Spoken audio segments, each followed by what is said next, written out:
I know Dana. She's always, always nasty. She was so nice to the Democrats. That happened yesterday, Secretary Burgum. Several hundred masked men belonging to the white nationalist group, the Patriot Front, marched with Confederate flags. And they did it through neighborhoods in the U.S. Capitol, at least near the Capitol, and they chanted, "Reclaim America." Do you condemn this group and what they were doing, and most importantly, what they stand for? That people say things that I think are irreprehensible about President Trump, and yet they're allowed to go on because of free speech in our country. I want to move on, but do you, as Interior Secretary, will you recommend to the President that he condemn this group and what they were trying to message, what they did try to message? Meanwhile, America deserved 9/11, dude. F it. I'm saying it. We're there. Ladies and gentlemen, America just celebrated its 250th anniversary from the day of our independence. And of course, the fake news is still working overtime. It doesn't matter if this is a great time to celebrate because they have complaints. They want to complain about the reflecting pool more. They want to gaslight about it more. They want to insinuate strongly that President Trump is just lying about vandals of the reflecting pool, and now they pivoted from, well, maybe it was vandalized, but maybe we should let the vandal go because they're a really good person. It is so absurd. And they also got to bring up the fact that we got white nationalists, which have always been a thing. But now I really feel like they shouldn't have anything to say because we got all of these communists and pro-terror individuals, these anti-Israel, anti-Semitic people, literally in some cases saying death to America. We deserve 9/11. They say that Israel deserves to be attacked on October 7th, and they're glad that it happened. They celebrate the attacks. These are the type of people that we have in America now. So to be honest with you, I don't really care that, oh, there's white nationalists. It's like, who cares? It's not doing anything to harm me or anyone else, but I'd be much more afraid of somebody flying a plane into a building that I'm on. You ever seen a white nationalist do that? I don't think so. But anyway, guys, let's go ahead and react to Dana Trash of Fake News CNN. By the way, guys, there's a new feature on YouTube where you can hype videos. So be sure to like the video, hype the video. It helps out a lot. Appreciate you. Much more serious that happened yesterday, Secretary Burgum. Several hundred masked men belonging to the white nationalist group, the Patriot Front, marched with Confederate flags. And they did it through neighborhoods in the U.S. Capitol, at least near the Capitol, and they chanted, "Reclaim America."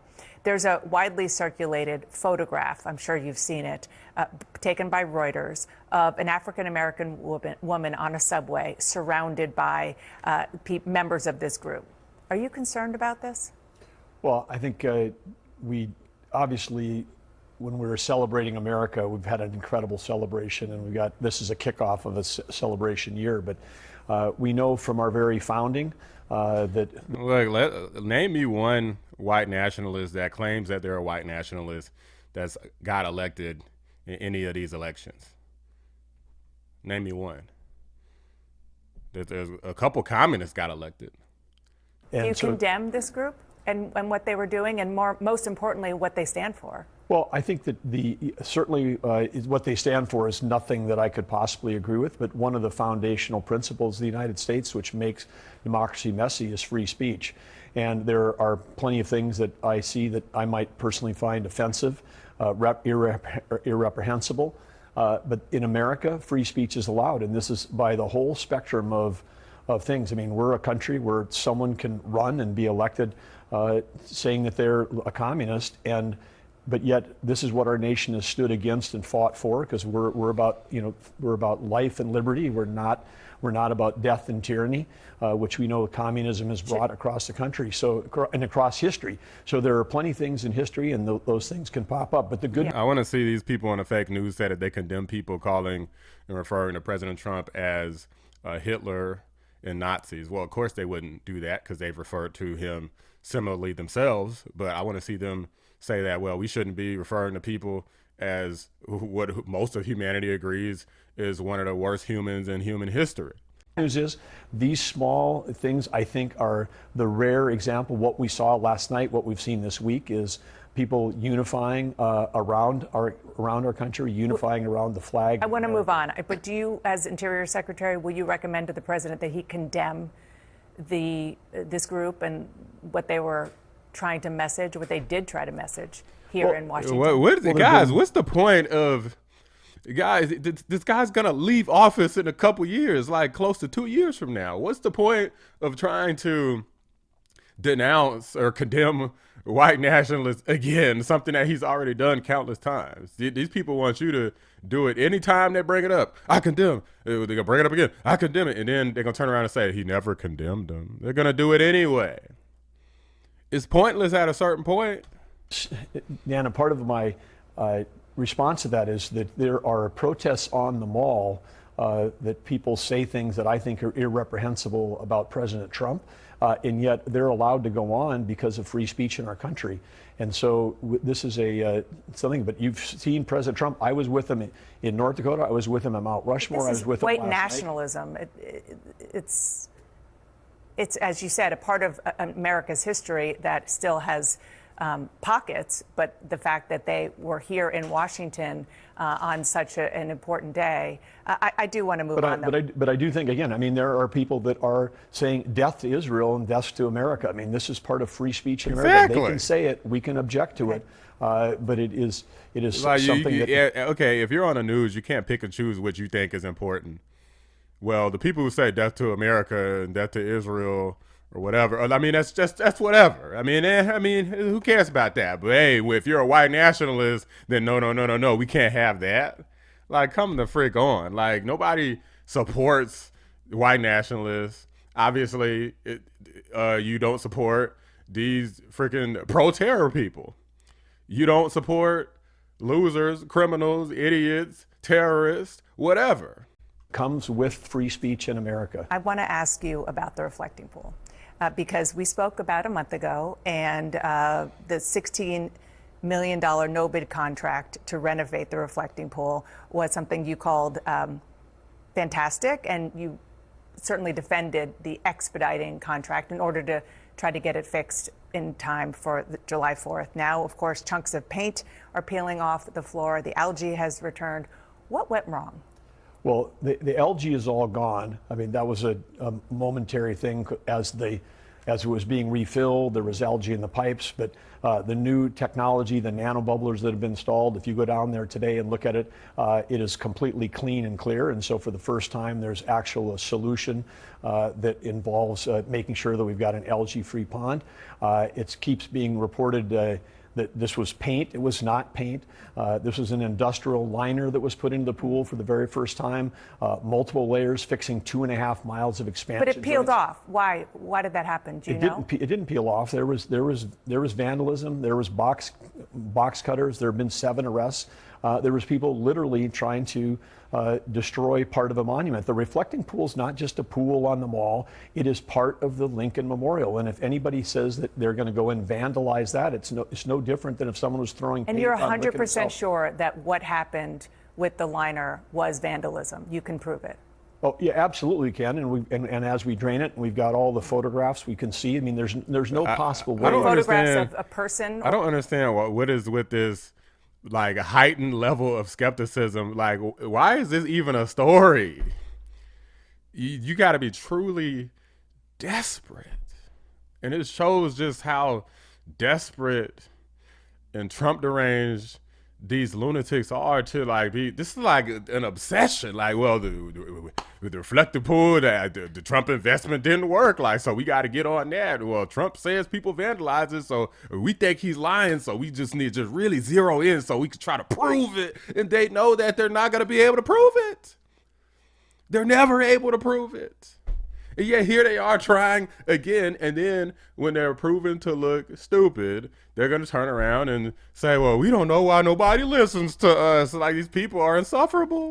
And as we drain it, and we've got all the photographs we can see. I mean, there's no possible way. The photographs of a person or people cutting a 300 or 350 foot gash in the bottom of the reflecting pool? Dana, I'm not sure why you and others in the media think that you want to keep trying to question whether or not this is an industrial liner. Every farmer and rancher in America that's had their pickup liner lined by this sprayed on liner knows that you literally it would never just like peel off or fall off. This is like a strong material. Yeah. And it's the size of 8 football fields. And the only way you can end up with actual slices in one spot and not the other is that someone physically cut it. And so but the pool itself, it's not leaking. It was leaking 45,000 gallons a day. It's finally been fixed by President Trump. And the American flag blue is working perfectly. Okay. And again, it's beyond me why. I mean, the real scandal is about the fact that the state of our capital was in such total disrepair that some people, no one was reporting about. No one was reporting about the pro-Hamas graffiti on the. Mr. Secretary, you and I talked about this last month. Yeah, and we're still talking about it. Well, because it was July 4th and the reflecting pool was closed. It was closed because it's surrounded by fireworks. It's closed every year on the 4th of July. But it was closed prior to that in order to fix the reflecting pool. But it was closed because the largest fireworks display in the country we talked about was set up, and it lines either side of the reflecting pool. You can't have people around fireworks when they're being set up. Now that the fireworks will come down, the fence will come down. The fence was there because of the fireworks. Copy that.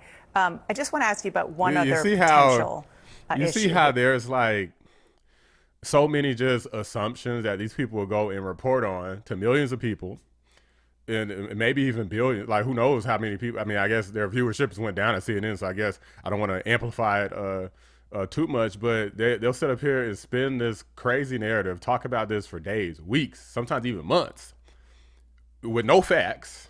Then you have people who have the facts, and they want to try to talk to them like they're wrong about the facts, as if they're there in the offices. Like, well, we're here on the ground. It looks like it's peeling to me. Like, okay, well, we indicted some people, and we got proof that they did it. Well, can you show us video proof? Like, can you wait till the courts decide? Like, what is we talking about here? Like, this is the most ridiculous. It's so obnoxious watching this lady talk to anybody who's conservative, and she's over here glazing every single Democrat that she talks to. In May, the president's armored motorcade of SUVs, which can weigh up to 20,000 pounds, drove across that new coating of the reflecting pool's floor. Could that have damaged it? No, I was with him when we came that night. He didn't take the beast. To ask you about the vandalism, there is an Olympian, David Hearn, who was indicted for vandalism. The maximum sentence is 10 years in prison. He says he didn't do anything other than reach into the reflecting pool and pull out and look at a piece of the liner that had already been cut. Do you really think he should face a 10-year prison sentence for doing this? This is somebody who competed for America and, did extremely well there and is saying he didn't do anything wrong? You can be a former governor, you can be a former this, you can be a former that, but just because you were a former something doesn't exclude you from the law today. Yeah, that's fair. But he says he didn't do anything to actually hurt it other than pick it up because it was already... I get it. I guess we just got to let him go. He said he didn't do it, guys. The case closed. Brush your shoulder. It's over with. Case closed. Man, I feel like our court system, we've been doing it all wrong. What we need to do is ask people what their plea is, okay? So we ask people, hey, are you innocent or guilty? And if they say innocent, we just let them go. And if they say guilty, then we just lock them up and throw away the key. How about that? Because people wouldn't lie, right? They wouldn't, tell a lie to cover their butt so that they don't get thrown into prison, right? And try to get away with crime.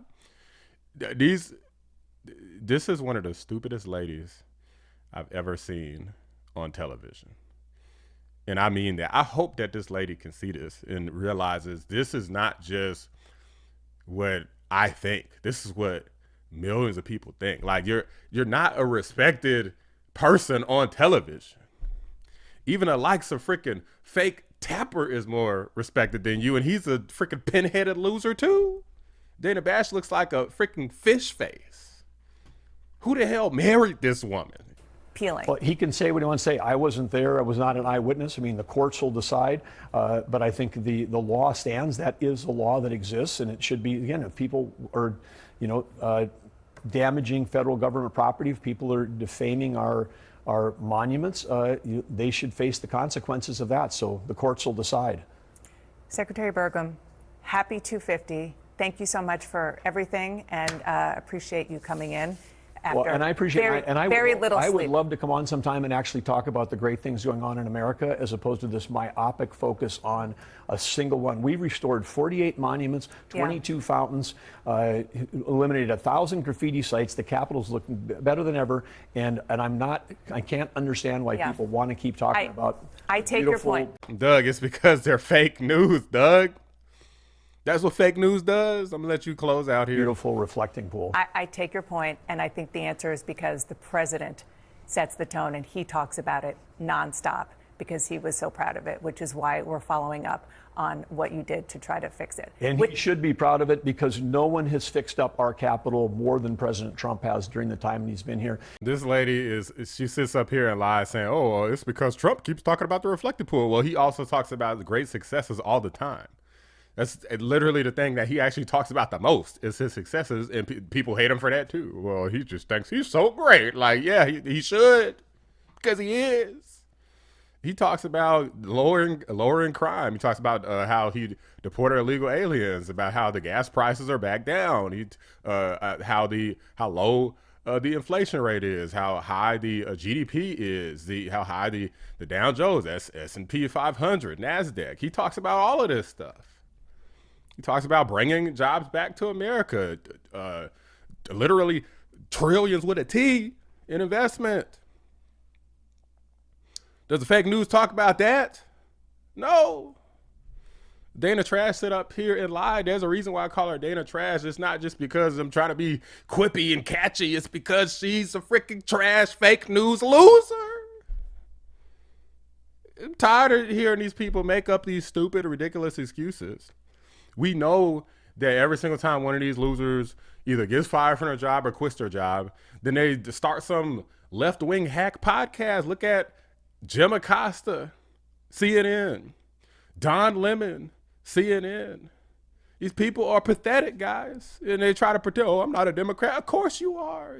Or even if you don't want to claim being a Democrat, you're a left-wing hack regardless. It doesn't matter if you're a Democrat. If you're a left-wing loser making excuses for the left and trying to consistently condemn the right every single chance you get.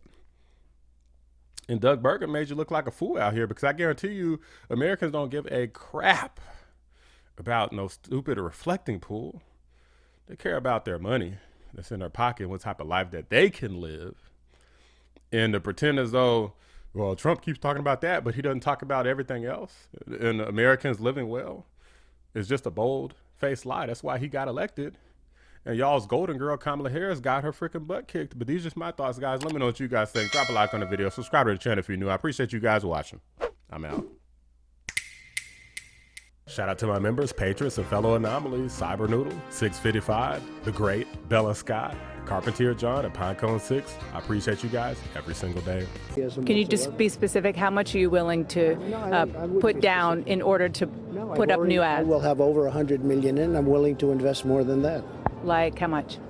Don't, just let's go for your next question.